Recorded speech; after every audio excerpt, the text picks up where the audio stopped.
समस्या समाधान करने के लिए उपायुक्त भी बन सकते हैं। कुछ विशेष, चलो ठीक है, थैंक यू वेरी मच। और इस लाइन से बताओ, इस लाइन से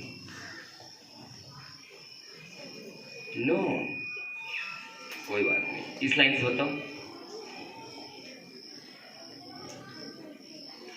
बैक बेंचर्स, पीछे से बॉयज, आप लोग जो हैं ऐसा सुनना होगा आप लोगों ने और देखा भी होगा कि सबसे ब्राइट बच्चे जो है सबसे पीछे बैठते हैं। आप लोग बता सकते हो कि आप लोगों का कोई लक्ष्य निर्धारित है क्या? पीछे से बॉयज, टफ क्वेश्चन पूछा जाता है इसलिए डर लग रहा है। चलो मैं पहले बताना चाहता हूं कि लक्ष्य का निर्धारण क्यों जरूरी है। और हम लोग अगर 9, 10, 11, 12 में पढ़ रहे हैं और हमको पता नहीं कि हमको क्या करना है तो हम जीवन में कुछ भी नहीं कर सकते। कुछ भी मतलब कुछ भी नहीं। क्यों? आप बस स्टैंड में चले जाएं, आप बस स्टैंड में चले जाएं और वहाँ बहुत सारी गाड़ियाँ लगी हुई है, बहुत सारे राज्य, बहुत सारे जिला के लिए। धनबाद जा सकते हैं, रांची जा सकते हैं, दुमका जा सकते हैं, हर जगह कहीं भी जा सकते हैं। लेकिन आपने ये निर्धारित ही नहीं किया है कि जाना कहाँ है। बस स्टैंड में चले गए, अब खोज रहे कौन गाड़ी में बैठूं। पता है क्या करोगे? कितने देर तक इंतजार करोगे? वहां कर पाओगे? बहुत देर तक लग घूमोगे, फिर बोलेगा, कोई पीछे से पुश करेगा, इसमें बैठ जाओ, बैठ गया और पता नहीं दुमका पहुंच गए। ये पता ही नहीं था दुमका में जाके करना क्या है। जब वहां पर गए तो देखा, अरे बाप रे, माहौल तो कुछ अलग सा है। अब क्या करूं? चलो बैक वाली गाड़ी पकड़ लेते हैं वापस। मैंने भी ऐसा किया है, मैं बता रहा हूँ, इसलिए मैं अपना अनुभव आपसे शेयर कर रहा हूँ। जैसे सर ने बताया, मैंने पत्रकारिता से अपना कैरियर शुरू किया, मैंने उसे छोड़ा, फिर वकालत करी, उसको छोड़ा, फिर मैंने टीचिंग शुरू किया, उसको भी छोड़ा, फिर प्रशासनिक सेवा में आ गए। लेकिन टीचिंग से मेरा नाता बना रह गया, जिसके चलते मैं आप लोगों के सामने खड़ा हूँ। तो क्या होता है, मैंने बताया दुमका पहुंचे, मन नहीं लग रहा है, अब तो यहाँ से भागना पड़ेगा, गो बैक, रिवर्स। आप लोग हंसने के लिए भी, आप लोग मैंने आप फ्री महसूस करना, ताली बजाने के लिए भी महसूस करना फ्री है ना। हमारा क्लास नहीं है ये, बस एक इंटरेक्शन प्रोग्राम है। और ये फील फ्री करना, ये कभी मत सोचना मैं हंसूंगा तो क्या बोलेंगे सर, लोग बैठे हुए हैं उनका क्या होगा।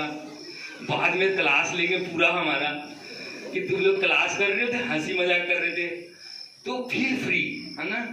तो जैसे आप ये फील फ्री करोगे ना, तो आपके अंदर से एक आवाज आएगी, अरे ये बात तो मैंने कभी सोचा ही नहीं। अभी सर जैसे बता रहे थे ना, मोटिवेशन बहुत इंपॉर्टेंट है। अगर आप मोटिवेटेड नहीं हो तो आगे नहीं बढ़ सकते। एक सबसे अच्छा एग्जांपल बताओ कि जैसे रॉकेट है, रॉकेट में क्या है, वो नीचे उसके आग निकलते रहती है, आग निकलती, जितनी आग जितनी फोर्स से निकलेगी उतने ऊपर जाता है। वो अग्नि सबके अंदर होता है, उसको बचाने का भी तरीका मैं बताऊंगा। तो पहले मैं लक्ष्य बता रहा था। तो लक्ष्य जो है, आपने अभी दुमका की गाड़ी में बैठे थे, अब पता तो था नहीं क्यों जाना, कहाँ जाना, वापस। अब फिर नहीं पता अभी तक क्या करूं, कैसे करूं। फिर दूसरी गाड़ी में बैठ गया, हजारीबाग आके, वहां से प्लान बना रहा था लेकिन नहीं बना, चलो वापस आ जाते हैं। वापस आ गए, वापस आने के बाद फिर सोचा क्या करूं, कोई तो गाड़ी में बैठना पड़ेगा। घर जाऊंगा तो परिवार वाले बोले कि लो, अब तुरंत गया और वापस आ गए, कहाँ जाऊं। तो फिर कोई, चलो धनबाद वाले गाड़ी में बैठ जाते, बहुत नाम सुना है उसका कि धनबाद में तो काफी अपॉर्चुनिटी है, जाके कुछ करूंगा। धनबाद चले गए, फिर वहां भी मन नहीं लगा, भीड़ भाड़ मेरा बस का बात नहीं है, समझ रहे हो। वहां से भी वापस, फिर वापस आ गए। इसी तरह से कई राउंड करे जीवन में, इसी तरह से आना जाना लगता रहा, लगा रहा, लेकिन कुछ पाया नहीं। अब जो है, हमें कहाँ जाना है इसका निर्धारण हम कैसे करेंगे, इसके बारे में भी हम लोग चर्चा करेंगे। तो पहले ये महसूस हो गया कि हमको कहाँ जाना है, ये चीज स्पष्ट होना चाहिए। मतलब क्या बनना है वो स्पष्ट होना चाहिए।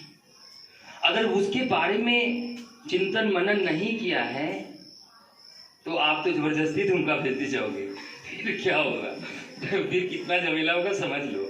तो इसलिए जो है आपको ये चीज जानना होगा कि हमें कहाँ जाना है, मतलब लक्ष्य स्पष्ट होना हो। लक्ष्य स्पष्ट करने के लिए आपको क्या होना, क्लैरिटी। जैसे हम आईपीएस बनना चाह रहे हैं, जैसा उन्नति ने कहा, लेकिन आईपीएस बनने का क्या औचित्य है, उद्देश्य क्या है, ये बहुत ही क्लियर नहीं है। मतलब वे हमको वो क्लियर होना चाहिए कि मुझे आईपीएस यदि बनना है तो एक्चुअल में कौन सी ऐसी दूसरी सेवा है और कौन सी दूसरी सेवाओं से ये अलग है जिसके चलते हमको आईपीएस ही बनना है, वो स्पष्ट होना चाहिए। क्योंकि क्या है, गोल का मिक्सअप हो जाएगा, नहीं तो हमको सेवा करना है, पब्लिक से मिलना पसंद है, नेता बन जाओ, खूब सेवा करो, क्या आईपीएस ही बनना है। तो आईपीएस बनने के लिए फिर क्या करना होगा, हमको ये सोचना होगा कि जो वर्दी की शान है ना, वो सर बहुत मजा आता है, वो यदि वर्दी पहन लो ना, अंदर से राष्ट्रीयता जाग जाती है। अब ये काम किसी दूसरे में कर सकते हो? तो आपका स्पष्ट हो गया कि नहीं, आपका लक्ष्य क्या है, मुझे आईपीएस ही बनने हैं, मतलब सिर्फ इतना है। अब बोलोगे उसमें भी फिर सोचेगा, अच्छा मिलिट्री के बारे में सोचूं क्या, अरे यार खतरनाक होता है, बॉर्डर में नहीं जा सकता, ब्लड सेट देखने में मुझे इजी फील नहीं होता, वहां बॉर्डर है, वहां पर चैलेंजेस अलग है। लेकिन दुश्मन का, किसी बच्चे ने ये सोचा मैं दुश्मन के घर में घुस के मारूंगा, तो पुलिस तो बन के नहीं हो सकेगा, फिर मिलिट्री बनना पड़ेगा ताकि पाकिस्तान में घुस करके अटैक करे। तो कहने का मतलब क्या हुआ कि आपके अंदर वो जज्बा होना चाहिए और रास्ता स्पष्ट होना चाहिए। सॉरी। तो वो अगर लक्ष्य स्पष्ट है तो क्या होगा, बहुत आसान होगा कि हमको कहाँ जाना है ये स्पष्ट है। आप बिलीव नहीं कर सकते हैं, प्रकृति ने ऐसी शक्ति दी है कि आप जिस दिन ऐसा सोच लिए कि मुझे वहां जाना है, उस दिन आपका पत्ता पत्ता आपका साथ हो जाएगा। पत्ता मतलब निर्जीव वस्तुएं अभी आपके साथ लगने लगेगा कि वो तुम्हारा साथ सहयोग कर रहे हैं। हर शिक्षक, हर उस रास्ते में चलने वाला इंसान आपको अपना लगने लगेगा, उसको लगेगा कि वो आपका सपोर्ट करने आए। माँ सरस्वती पीछे पुश करने लगेगी और आप आगे बढ़ने लगेंगे। तो ये लक्ष्य का निर्धारण बहुत ही जीवन में जरूरी, बहुत ज्यादा जरूरी है। और इस एज में अगर आप लोगों ने निर्धारित कर लिया तो ये तो समझो कि जीवन का बहुत ही महत्वपूर्ण चीज आपने पा लिया। अब अगला क्वेश्चन होगा कि सर ये तो जान गया सर कि लक्ष्य जरूरी है, लेकिन पाऊं कैसे, प्राप्त कैसे करूं, कैसे जानूंगा कि हमें लक्ष्य क्या रखना चाहिए। इस संदर्भ में मैं बताना चाहूंगा कि आप लोग गीता का अध्ययन किए होंगे, या हमारे यहाँ स्कूल में पढ़ाई होती होगी, क्या गीता का सर होता होगा पाठ वगैरह में। तो गीता में जो है, भगवत गीता में वो महत्वपूर्ण बात क्या है, सबसे महत्वपूर्ण कि हमें हर इंसान का, हर व्यक्ति का जो जन्म है वो उद्देश्यपूर्ण है। उद्देश्यपूर्ण जन्म का मतलब क्या हुआ, ईश्वर ने आपको धरती पे भेजा, तो धरती पे भेजने के पीछे उन्होंने एक कारण बनाया। कारण बनाया का मतलब कोई पर्पस बनाया, उद्देश्य बनाया। आप ऐसे नहीं आए कि बस वहां जाना है, बस घर में झाड़ू बाड़ू लगाना है, खाना वाना बनाते रहना है, बच्चों को खिलाने हैं। हर व्यक्ति, ये तो इंसान है तो पेट में तो दाना डालना ही पड़ेगा, खाना तो बनाना ही पड़ेगा, चाहे किसी पद में रहे क्या। तो वो तो घरेलू काम है, करने ही है। लेकिन असली चीज क्या है, वो धर्म जो है, वो धर्म के रास्ते जो होते हैं, उस रास्ते पे चलना, जैसे उस धर्म के रास्ते पे चलेंगे तो आपको लक्ष्य की प्राप्ति बहुत ही सरल हो जाती है। मैं भी बताऊंगा धर्म को पहचान कैसे करें, तभी तो उस रास्ते को पकड़ेंगे ना, नहीं तो पकड़ेंगे कैसे। उस धर्म के रास्ते को पकड़ने का तरीका है कि आप जो हैं अपने मित्रों से कितनी लंबी तक बात की है, कोई बता सकेगा? सबसे लंबा जो बात किया हो अपने मित्र से। मम्मी डांट रही है, अरे तुम कितनी देर से बातें करते जा रही हो। उसके बाद बोलते मम्मी अभी तुरंत तो बात करना शुरू किया था, आपको तो बस जब लगता है कि हम फोने में लगे हुए हैं। हंसो, खुल के हंस सकते, सच्ची बात है। सबकी मम्मी कोसती है बच्चों को। तो इसलिए जो है आपने क्या किया, आपको लगने लगा कि अरे ये क्या हुआ, अभी तुरंत बात 2 घंटे से बातें कर रहे थे, पता ही नहीं था। अगर दोस्त आ गई ना, सब काम छूट गया, भाड़ में जाए दुनिया, हम तो बजाएंगे हारमोनियम। कहने का मतलब क्या हुआ कि मम्मी पापा कुछ भी बोले, मतलब ही नहीं, पहले मेरे मित्र है और घर आई है, कुछ अच्छे बनाओ, कुछ अच्छे खिलाओ, क्या बैठ के गप्पे मारो, लंबी लंबी गप्पे मारो, हाँ, और इतना मारो ना जब पीछे से जब तक पिटाई नहीं पड़ेगी छोड़ेगी नहीं। तो चल उठ, हो गया बहुत। उसके बाद देख यार कोई बात नहीं, बुरा मत मानना, और हम लोग फिर मिलते हैं। जीवन में बहुत सारा ऐसा क्षण आता है जिस दिन आपको ये चीज, समयहीनता का बोध आपके अध्ययन में हुआ, मतलब आप उसी चीज को प्राप्त करने के लिए बने हैं। ये आपको धर्म के रास्ते को पहचानने का सबसे अच्छा तरीका है। ताली जोर से बजाओ।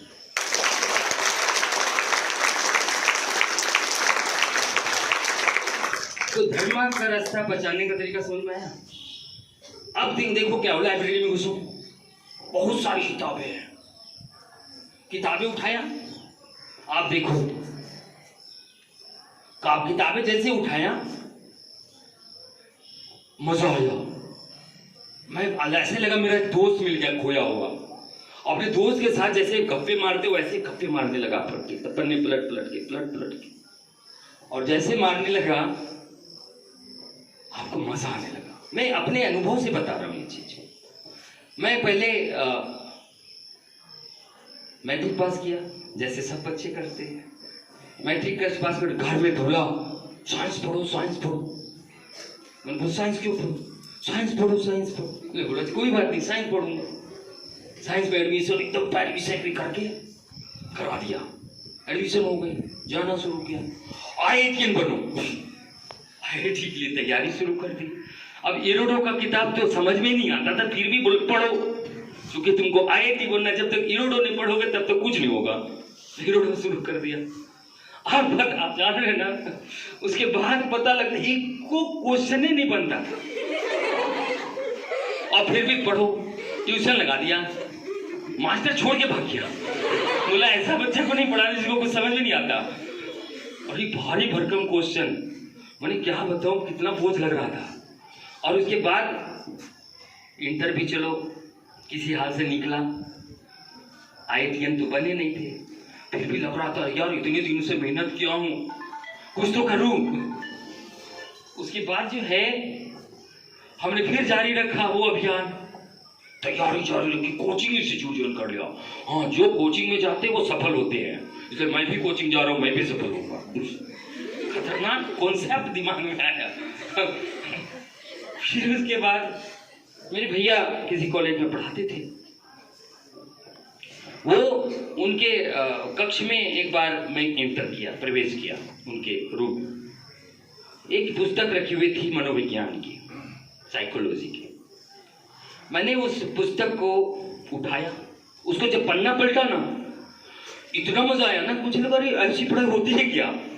उसमें थिंकिंग, मेमोरी, इस तरह की चीजें, परसेप्शन, पर्सनालिटी, इस तरह के सब्जेक्ट थे। मैंने बिना बोले चुपके से गायब कर दिया किताब को। और उसके बाद जानते हो, हम अपने रूम गए। अब तो मैं तो ऐसे ही गधा बन चुका था पढ़ पढ़ के, क्योंकि 14-16 घंटा नहीं पढ़ो तो IITian नहीं बन सकते। उसके चक्कर में मैं खूब पढ़ता था। हाँ, तो उसके बाद जो है मैंने वो पुस्तक को लिया। जानते हो, मुझे लगता है कि 100-150 पन्ने की पुस्तक होएगी और मुश्किल से मुझे 2 घंटे लगे होंगे, मैंने चाट गया। सुबह में उठा तो मैं कुछ भी मेरे से पूछो तो मैं बता सकता था उसके बारे में। मुझे लगा मैं गलत रास्ते में जा रहा हूँ। मैं BSc मैं मैथमेटिक्स का स्टूडेंट था। मुझे लगा कि नहीं, मुझे BSc नहीं करना चाहिए, मैं गलत दिशा में जा रहा हूँ। मैं घर में सुबह सुबह गार्जियन को बताया, मम्मी पापा को बताया कि मैं मैथमेटिक्स जो है मैंने नहीं रखूंगा, BSc नहीं करूंगा। क्यों? अचानक तुम्हें क्या हो गया? पागल हो गए क्या? साइंस नहीं पढ़ोगे तो क्या करोगे? उसके बाद हम बोले कि ठीक है, अगर आप लोग को मन नहीं है तो चुपके फिर प्रिंसिपल से जाके मिला, कॉलेज के प्रिंसिपल से। सर, मुझे एकदम भा नहीं रहा मैथमेटिक्स, मुझे छोड़ने होंगे। तो कहाँ जाओगे? तो मैं तो साइकोलॉजी लेना चाहता हूँ। तो बोला ये तो मेरे बस का बात नहीं है, तो आप भाई VC से मिलो, VC बोलेंगे तभी कुछ उपाय होगा। VC से भी मिला। उस समय कौन से अंदर से हिम्मत आ गई और मैं मिल गया अकेले, बिना किसी को बोले हुए। VC ने बोला ओके डन, देखो आधा कोर्स तो समाप्त हो चुका है, तुम कैसे कोप अप करोगे मुझे नहीं पता, लेकिन बहुत चैलेंजिंग है। क्योंकि आधा कोर्स जब खत्म हो गया, जब तुम आ रहे हो और वैसी स्थिति में तुम आधे ये नहीं करोगे तो कैसे होगा? उसको आपको You won't believe I became the second topper of the university in psychology. तो मतलब मुझे तब एहसास हुआ कि जो रुचिकर विषय हो, जिसमें आप समयहीन हो जाते हो, उस विषय को लेना चाहिए। और वो समयहीनता ही हमारा धर्म को दर्शाता है। धर्म के धार्मिक जो बोला जाता है ना कि we are going into the path of dharma, we are running into the path of dharma, तब आपको ना मजा आने लगेगा, बहुत मजा आएगा। तुमको लगेगा कि यार पढ़ाई इतनी मस्ती होती है क्या, तुमको फील होने लगेगा। मैं दूसरा चीज और बताता हूँ, एक दूसरा उसका रास्ता है धर्म के रास्ते पथ पे चलने के लिए, वो है आपका ईगोलेसनेस। ईगोलेसनेस के बारे में पहले मैं थोड़ा ईगो के बारे में बताऊंगा, उसके बाद मैं बताऊंगा ईगोलेस क्या होता है। आप देखते होंगे कि जो बड़े बड़े अफसर बन जाते हैं तो उनके पास जो है जाने में डर लगता है। बोले सॉरी यार DTO साहब कैसे जाके मिलेंगे, खतरनाक होंगे, सींग होंगे तो है नहीं, फिर भी लगता है ढूंसेगा, डर लगता अंदर से। क्यों? इसलिए नहीं डर लगता कि वो उस पद में है, उनकी ईगो जो है, उनका अहंकार जो है वो सामने आ जाता है कि मैं वैसे बात करूंगा बच्चों से, मैं लोगों से कैसे मिक्सअप होऊंगा, मेरी बात को ही नहीं सुनेंगे, मेरी बात मेरे आदेश को नहीं मानेंगे। तो ये सब क्या हुआ? अपने अंदर मैं तो DTO हूं, अंदर से बात आ गई। बहुत लोग के अंदर में आ जाता, अरे मैं तो टॉपर हूं क्लास के टॉपर। मैं किसी से अगर शेयर कर दिया ना, फिर वो टॉपर हो जाएगी, मैं क्या करूं, ऐसा फील होता है। दैट इज ईगो, है ना। हमको लगने लगता है अपने अंदर का सुपीरियरिटी जो है ना वो हावी हो जाता है। उसको लगता है मेरे से ज्यादा सुपीरियर दुनिया में कोई नहीं है। एक्चुअली वो गलत फहमी में है, सब उससे ज्यादा जानकार है, हर कोई जानकार है। एवरीडे तो छोटा सा बच्चा उठा लो, छोटा सा बच्चा, एकदम 1-2 साल का बच्चा थोड़ा सा चल फिर सकता है, उसकी इंटेलिजेंस के बारे में आप जानते हो कितने इंटेलिजेंट होते बच्चे?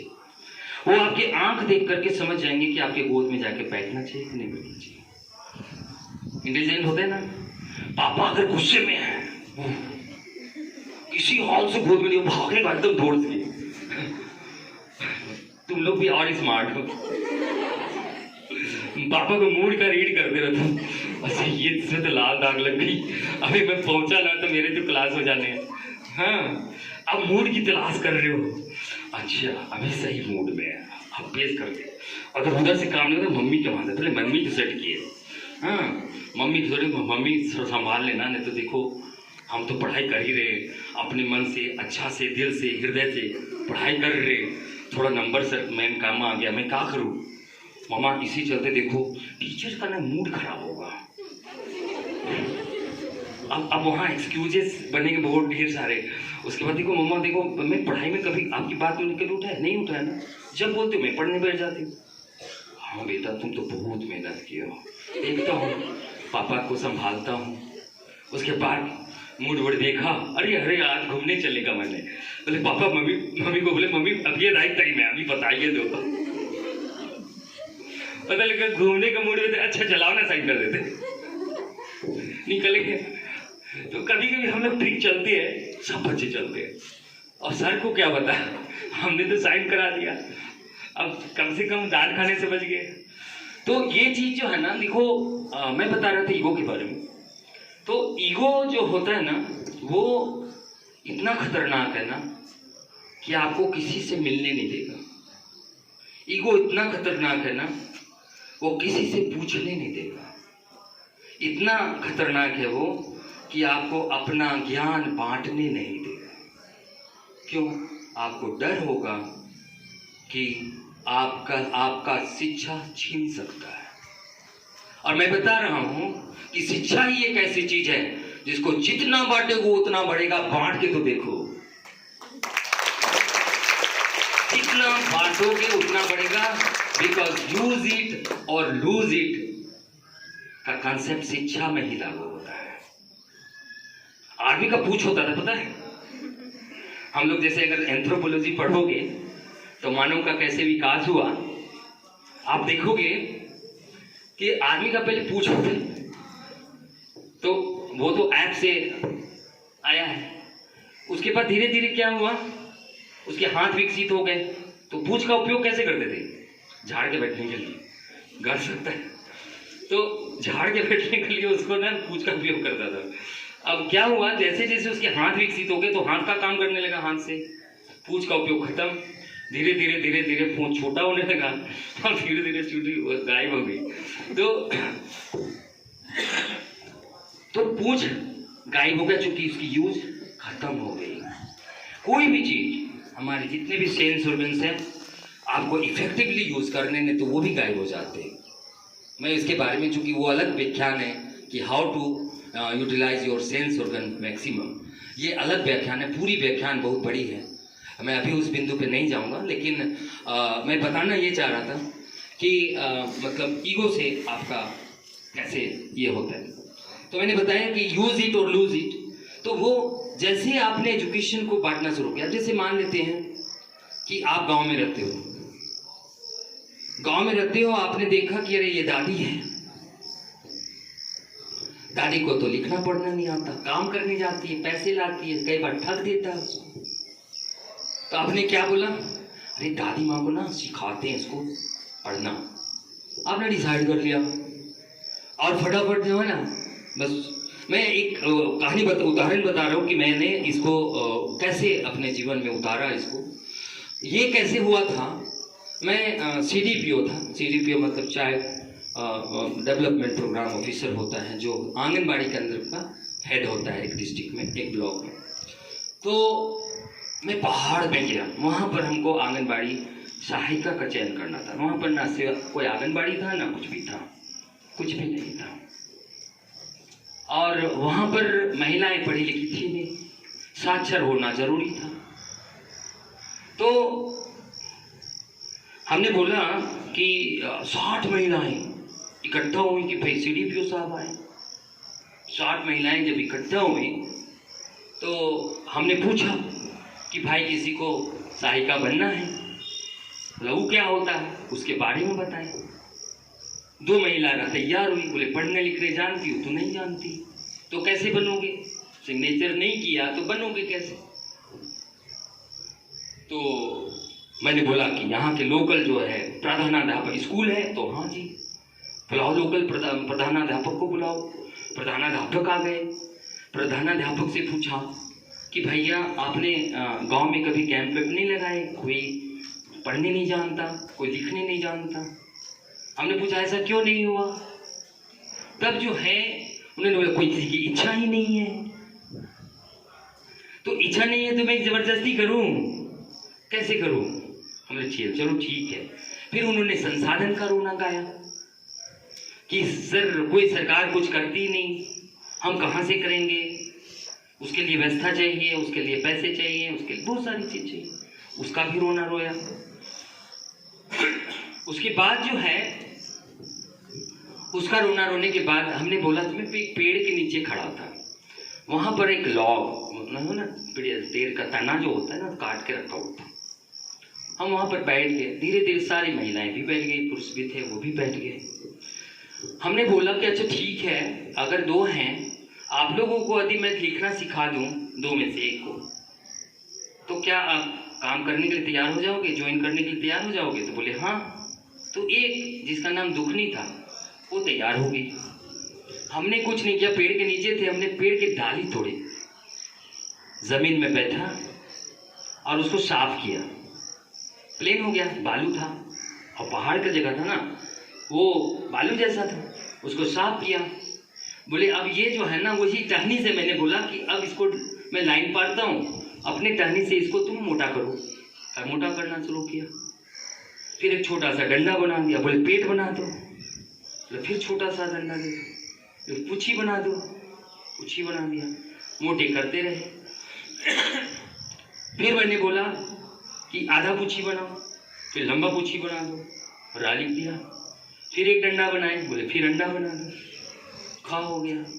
फिर बोले नल बनाओ, नल टूटी देखा है तो हाँ, तो बोले ठीक है एक नल का टूटी बनाओ, तो न बना दिया, लाइन मारा, नल का टूटी बना दिया। बोले छतरी बना दो, छतरी बना दिया, दुखनी बन गई। मैंने अब इसको मोटा करो, वो मोटा करते करते जो है 1 घंटा मोटा करी होगी। अब बोले ठीक है, हाथ बैठा, लग रहा है कि अब तुम ऐसा करो, अब अपने से लिखो, अपने से लिख दिया। बोले कॉपी दो, कॉपी दिया। अपना मेरा डायरी था, उसी डायरी को ही दे दिया, क्योंकि प्रिंसिपल तो बोल दिया संसाधन ही नहीं, तो मैं क्या करता, मैंने अपनी डायरी दे दिया। फिर थोड़ा सा बड़ा सा लिखी, बोले थोड़ा उसको छोटा करो, थोड़ा और छोटा करो। मैंने वो 3 पन्ने में छोटा बड़ा छोटा छोटा, इसको छोटा कर दिया, वो मोटा की। हम लोग तब तक गप्पे करते रहे गांव के साथ, और यू वोंट बिलीव 1.5 घंटा के अंदर वो दुखनी लिखना सीख गई। और 2 घंटे के बाद, 2 घंटे के अंदर अंदर हमने उसको सहायिका के रूप में चयन किया और उनको प्रमाण पत्र दिए। वो अभी भी सहायिका।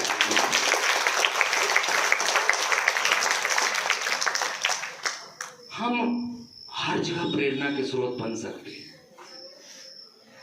अगर हमको ईगो होता तो हम करते,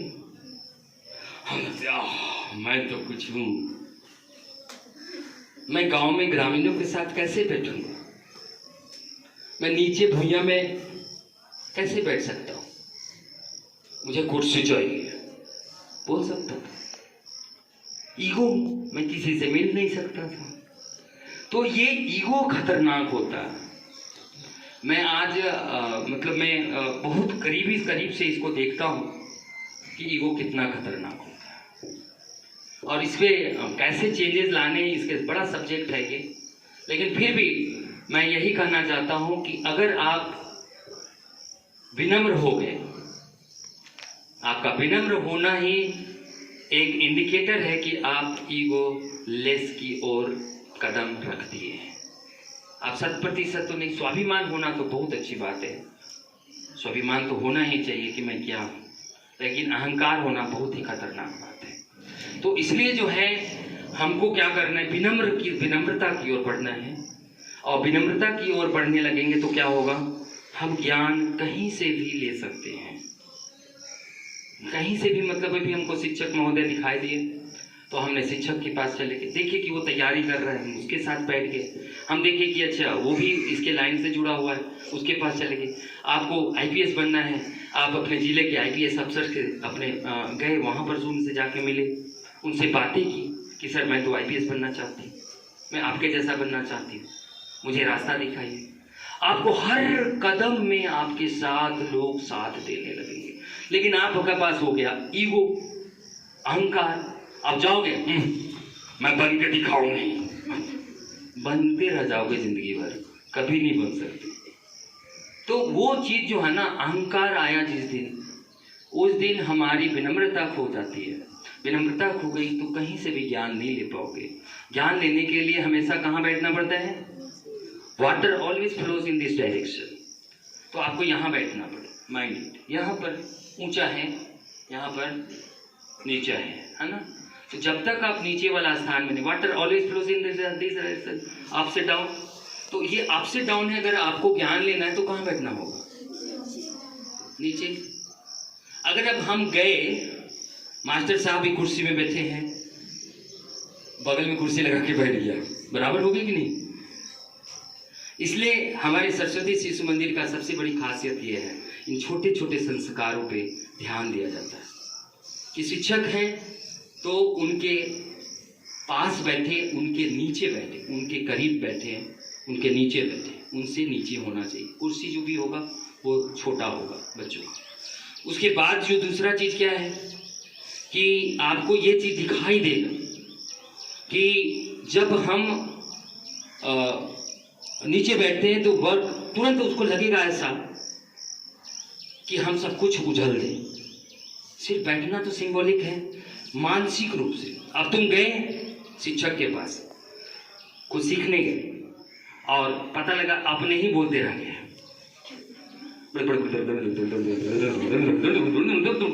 अब शिक्षक तो कुछ बताना चाहता था, तुम कुछ सीखने गए थे और अपना ही राग अलापते रह गए। क्या होगा? ज्ञान देने गए थे, पता लगा ज्ञान लेने गए थे, ज्ञान नहीं देते रहे। अब तुम सोचो कि जिसका बाल्टी भरा हुआ है उस बाल्टी में पानी डाल सकते हो? शिक्षक क्या करेंगे? जाओ भैया, तुम्हारा से बात करके बहुत अच्छा लगेगा। बस वो छुट्टी कर दिया। सीखने गए थे कुछ, आगे वापस। तो ये सारी चीजें जो है ना, ये आपको अहंकार का परिणाम होता है। और इसलिए हमने बताया कि धर्म की रास्ता में चलने के लिए दो बात है। उस दो चीज को आपको अवश्य रूप से अपने अंदर विकसित करना है। और वो क्या है? एक, पहला ने क्या बताया, उसका दूसरा ईगोलेसनेस। पहला टाइमलेसनेस, दूसरा ईगोलेसनेस। अब ये जब दो चीजें आपके अंदर आ गई तो आप कैसे इसको रिकॉग्नाइज करोगे? पढ़ाई में, अध्ययन में। आपको लाइब्रेरी में प्रवेश करना है, जो सबसे ज्यादा रुचिकर लगे, किसी के प्रेशर पे नहीं कि पापा ने बोला था साइंस फिक्शन पढ़ना है, वो शानदार होता है तो हम साइंस फिक्शन की किताब उठा के पढ़ने लगे। लेकिन पता लग रहा है कि वो आकाश में उड़ रहा है, कुछ समझ में नहीं। वैसे नहीं करना। आपको जो लगे दिल करे और देखो कि कौन सा सबसे शॉर्टेस्ट पीरियड में तुम उसको अध्ययन कर लेते हो। जैसे वो महसूस हुआ ना, वो विषय बहुत शानदार लगा, वो शानदार, वही विषय आपके लिए। ऐसा दो चुनना, कम से कम दो, ठीक है। उसके बाद जो है, आपने जैसे वो विषय को चुना, आपको उसके एक्सपर्ट्स दिखाने लगेंगे। कहां कहां रास्ता चलते आपको वो चीज दिखाई देने लगेगा। हर चीज में वो चीज दिखाई देने लगेगा। 24 घंटा वो दिखाई देने लगे, दिमाग में वो होवरिंग करेगा। हाँ, विवेकानंद जी क्या करते थे? किसी सपने को जब दिन में, रात में, खाते पीते, उठते बैठते, वो सपने अगर चढ़ाई कर दे तो वो चीज हासिल करेगा। तो वो तभी होगा जब वो धर्म के रास्ते पे जा करके आपने गोता लगाना शुरू कर दिया उस विषय पे, तब होगा। तब वो सपने बन के आने लगेंगे और तब उसे रास्ता आपको हर पल मिलने लगेगा। जहां पर आप बैठे हो वहां पर भी कुछ दिखाई देगा। जहां से तुम्हारे अगल बगल में बैठे हो वहां से भी आपको कुछ ना कुछ मिलना शुरू हो जाएगा। आपके समाज में बहुत तरह के लोग हैं, जो चीज तुम बनना चाहते हो उनके साथ मिलना जुलना शुरू हो जाएगा, उनसे तुमको ज्ञान मिलना शुरू हो जाएगा। और वैसे लोगों को बहुत पसंद करते, मैं बता रहा हूँ, बहुत ही ज्यादा पसंद करते हैं जो भी शिक्षक है। जहां पर तुम जाओ, तुम्हारी उत्सुकता, तुम्हारी उत्कंठा वो जब देखेगी ना कि तुम कितना ज्यादा उत्सुक हो उस विषय को जानने के लिए, तो वो जो भी शिक्षक है ना, उनका हृदय ही ऐसा होता है कि उसका हृदय पिघल जाएगा और वो इमीडिएटली अपना सब कुछ दे देगा। हमने पाया है, मैं हर पल में बता रहा हूँ, हमारे साथ शिक्षक घूमते हर पल। यहाँ तक कि मैं बता देता हूँ कि जो हमारे साथ खतरनाक काम करते हैं वो भी हमारे शिक्षक होते हैं। ये आपको समझना होगा। इसलिए मैंने अभी थोड़ा देर पहले रॉकेट का उदाहरण दिया था। वो रॉकेट जो आपका लेग पुलर है उसकी अग्नि है, जो आपको तंग करता है वो है, जो आपका लेग पुल करता है वो है। वो अग्नि के रूप में यहाँ रहना चाहिए। दिखाता हूँ, तुम हमको बच्चा समझे हो, छोटा बच्चा जान के मुझे, तो वो क्या है इसी चीज को बता रहा है। उसके अंदर वो छोटा बच्चा को समझ रहा है ये तो निकम्मा है, कुछ करेगा ही नहीं। अरे छोटा बच्चा इसका मतलब थोड़ी मैं सोच नहीं सकता हूँ, हमारे कुछ लक्ष्य नहीं है। तो वो क्या होता है ना, बहुत लोग निकम्मी हो घर में बता देगा, बड़ी बहन छोटी बहन घर में है, भाई है बहन है, तुम तो कभी पढ़ ही नहीं सकती, तुमसे कुछ अपेक्षा करना ही बेकार है। घर में ही मिलेगा ये सब सारे डायलॉग। जब पड़ोस में जाओगे तो वहां भी मिल सकता है। देखो ना मेरी बेटी कितना अच्छा नंबर लाई, 99% लाए। उसके बाद तुम्हारी मम्मी का हौस उड़ेगा, मुझे तो 89 में ही फंस गई थी।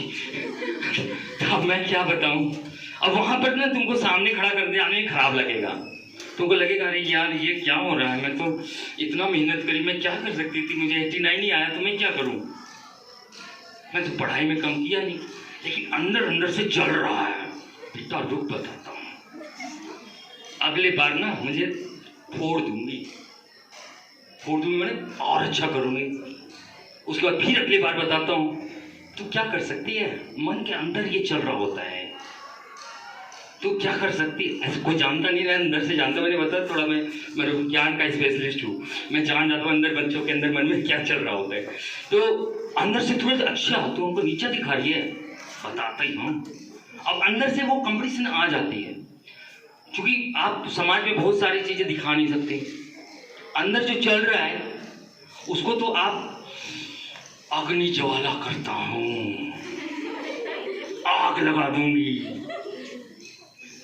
बच्चों पीछे आप लोग का थोड़ा एक्साइटमेंट नहीं आ रहा।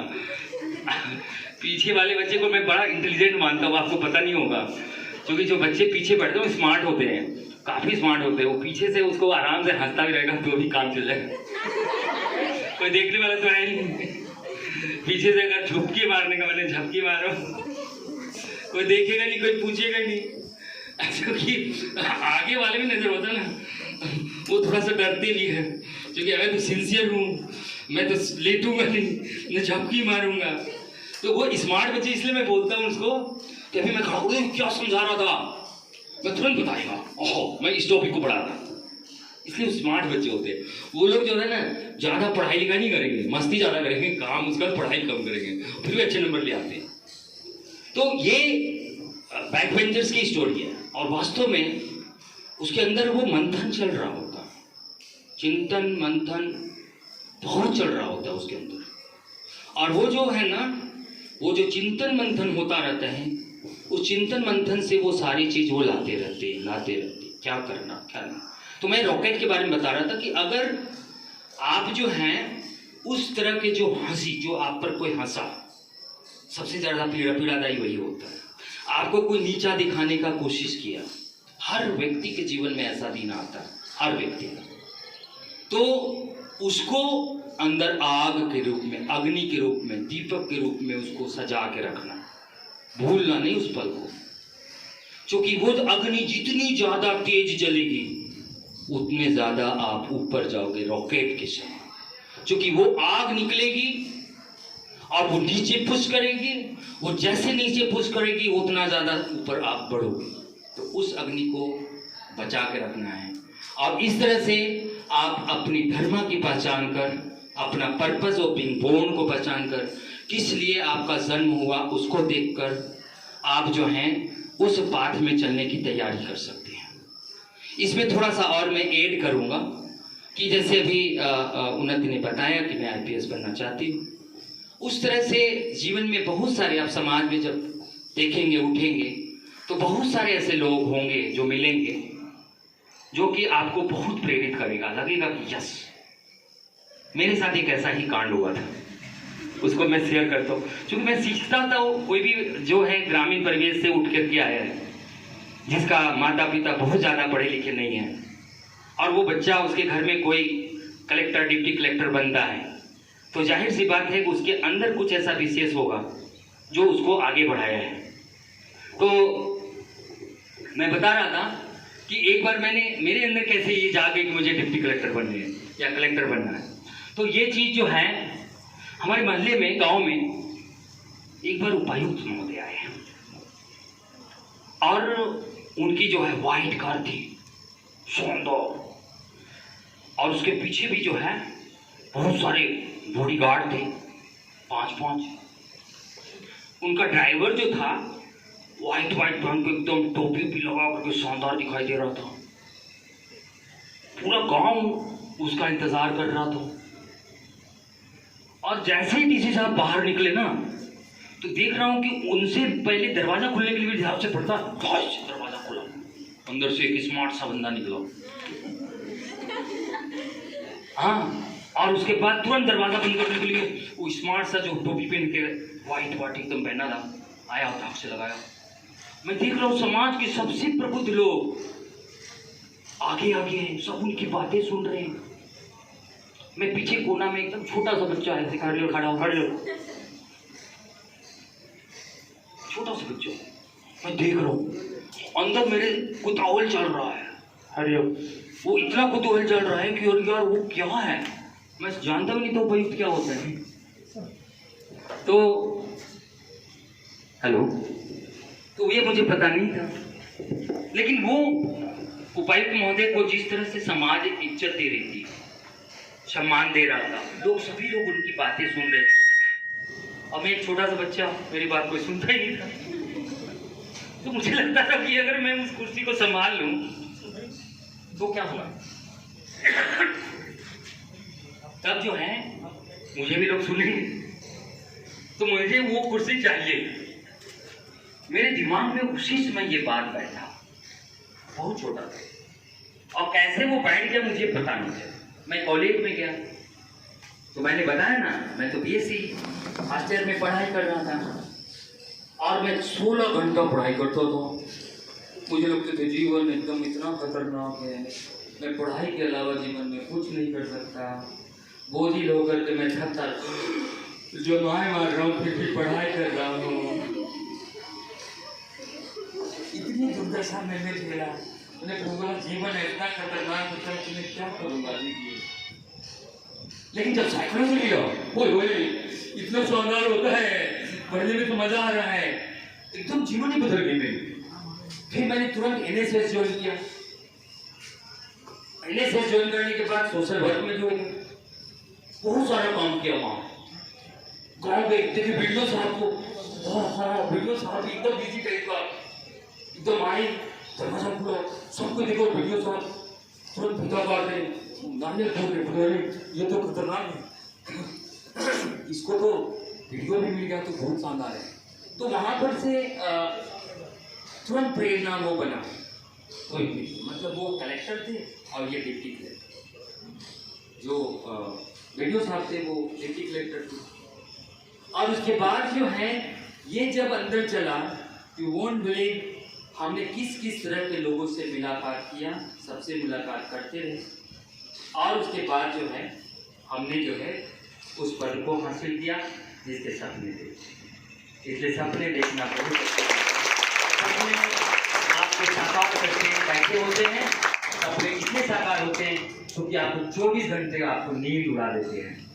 आपके जब नींद उड़ गई सपने से, तो आप समझ जाओ उस पद को हासिल करने का। तो इस प्रकार हम लोग जो है लक्ष्य का निर्माण करेंगे, और लक्ष्य का निर्माण करके धर्म के रास्ते पे चलेंगे। धर्म की रास्ता हमने ऑन द पाथ ऑफ धर्म, उसको पहचानने का तरीके मैंने बताया। और ये पहचानने से क्या होगा, आपके अंदर जो है एक डिजायर उत्पन्न, इच्छा।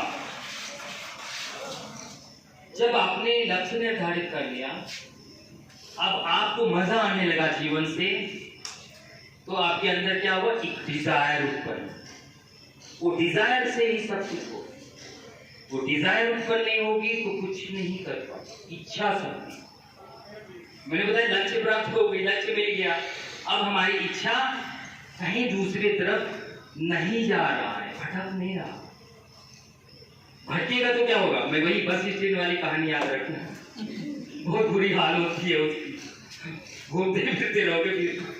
तो आपको डिजायर जब उत्पन्न हो जाएगा तो वो सारी बातें जो हमने बताया वहां तक आपको पहुंचने में बहुत ही सरलता है। तो ये हमारा गोल पर था। उसके बाद में आगे इंटरप्रेन्योरशिप बताओ।